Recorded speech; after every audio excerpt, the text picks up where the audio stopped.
السلام عليكم يا جماعة، كيف حالكم؟ شو أخباركم؟ إن شاء الله كلكم طيبين. يا متابعين، اليوم حندرس كيف نقول بالعربي আমি তোমাকে বলেছি, তুমি আমাকে বলেছো, সে আমাকে বলেছে কিন্তু ভুলে গেছি।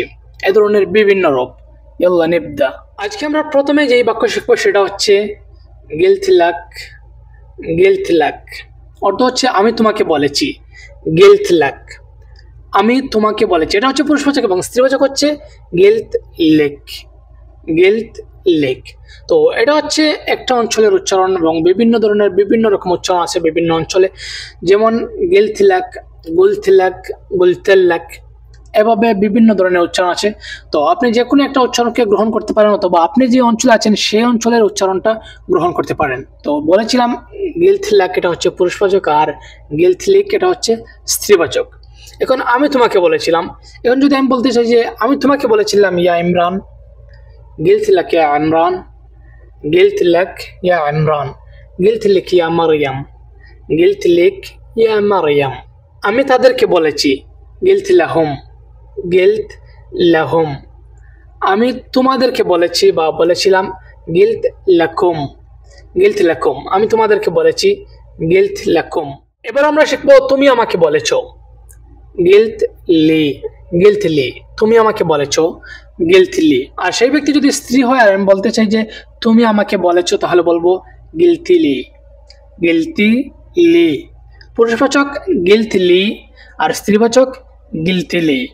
তুমি আমাকে বলেছো, তোমরা আমাকে বলেছো গিল্তু লি, গিল্তু লি।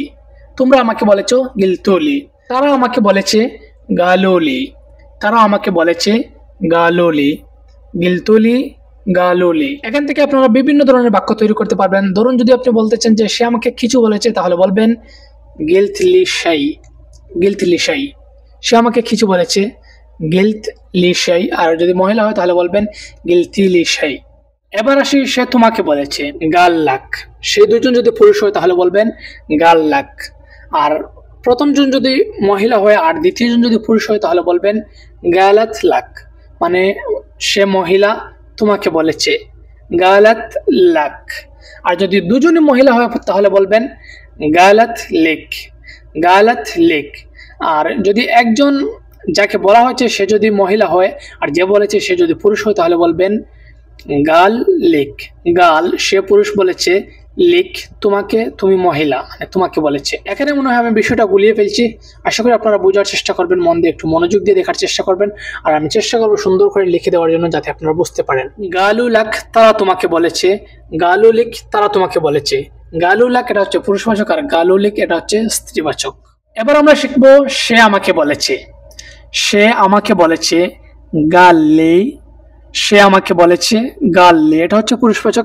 এখন যদি আমি বলতে চাই যে সে আমাকে বলেছে কিন্তু আমি বলে গেছি, Gully base নাসিত, Gully base নিসিত, Gully base নিসিত। সে আমাকে বলেছে কিন্তু আমি বলে গেছি। স্ত্রীবাচক বাক্য হচ্ছে গালাতলি, সে আমাকে বলেছে, মানে আমি পুরুষ হই আর মহিলা হই, যেই হই, সে যে ব্যক্তি আমাকে বলেছে সে যদি মহিলা হয় তাহলে বলবেন গালাতলি, গালাতলি বেস নাসিত, গালাতলি বেস নাসিত। সে আমাকে বলেছে কিন্তু আমি বলে গেছি। এতক্ষণ আমরা শিখেছি হাবোধক বিভিন্ন ধরনের বাক্য বলি।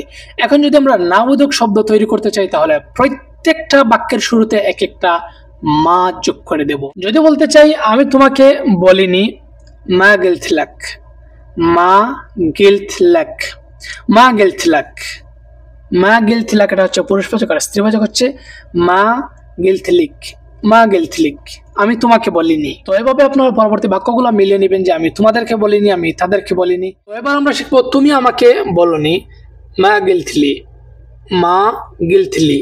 তুমি আমাকে কিছু বলনি, মা গিল্টলি শাই, মা গিল্টলি শাই। তুমি আমাকে কিছু বলনি, তুমি আমাকে কিছুই বলনি, কিছুই বলনি, মা গিল্টলি ওয়ালা শাই, মা গিল্টলি ওয়ালা শাই। তুমি আমাকে কিছুই বলনি। তো এটা হচ্ছে পুরুষবাচক এবং স্ত্রীবাচক হচ্ছে মা গিল্টিলি, মা গিল্টিলি, মা গিল্টিলি, মা গিল্টিলি শাই, মা গিল্টিলি ওয়ালা শাই। তো পরবর্তী বাক্যগুলো আপনারা মিলিয়ে নেবেন। সে তোমাকে বলেনি, মা গাল্লাক, মা গাল্লাক। সে তোমাকে বলেনি, মা গাল্লাক। তো তো সেটা হচ্ছে পুরুষবাচক এবং স্ত্রীবাচক হচ্ছে মা গালাত লাক। মা গালাত লাক, সে তোমাকে কিছু বলেনি। মা গাল লাক শাই, মা গাল লাক শাই, সে তোমাকে কিছুই বলেনি।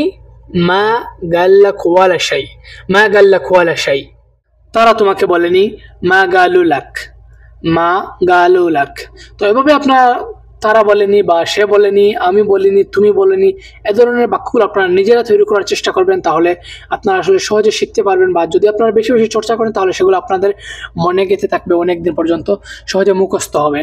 তো পরবর্তী বাক্যগুলো অবশ্যই আপনারা চেষ্টা করলে তৈরি করতে পারবেন। এখান থেকে এক একটা মাজুক করতে হবে, নিজেরাও বিভিন্ন ধরনের বাক্য তৈরি করতে পারবেন এই ধরনের বাক্য থেকে। আপনার যদি দুই একবার পড়লে মনে থাকে যায় তাহলে তো ভালোই, আর যাদের দুই একবার পড়লে মনে থাকে না তারা বেশি বেশি করে চর্চা করবেন।